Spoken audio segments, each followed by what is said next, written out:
Okay, here we are working on a sit-stay with distraction and some distance. This is on 5-2, so it's after about 4 or 5 days of training. We have the pallet that he's been paid on many times from the casting, and I have food on the plate. I think this is a very important piece of teaching self-control. Now, it doesn't mean that he's just going to be steady.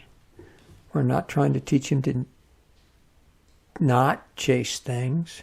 We just want him to understand in this situation he can't get paid by chasing it. He has to get paid through us. That might pay off on some things. When you do get around to steadying a dog, if he understands that, it would be easier. If he knew how to wait at some situation, it would be easier to steady him in other situations. If they understood that the poison bird was for him, but he had to do the blind first, it'd be easier to pull off of it. Self-control.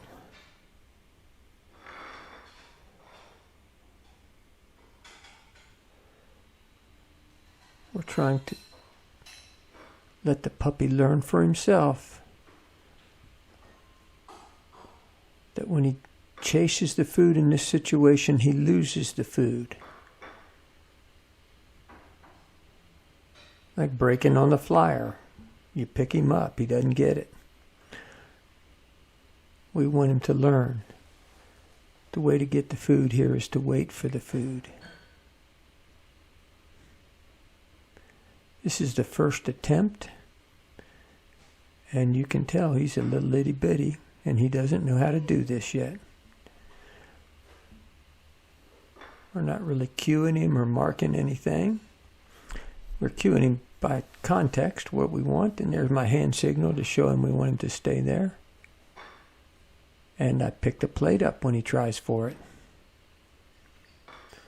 We are controlling his access to reward and let him decide what he wants to do.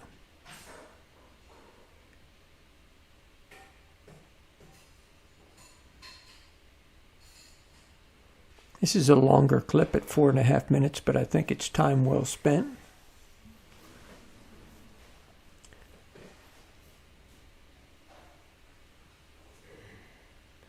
Certainly it was a well invested 4.5 minutes in this puppy.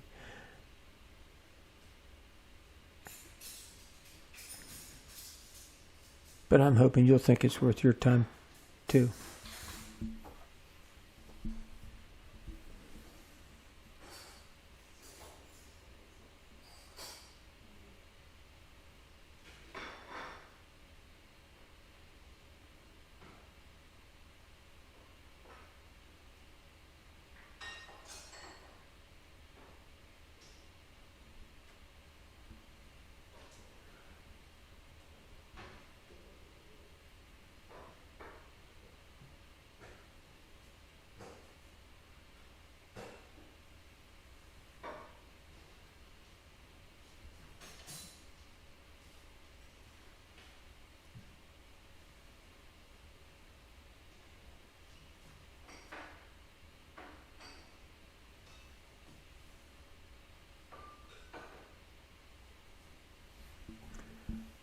I just want to point out that I am rewarding him most of the time from the plate.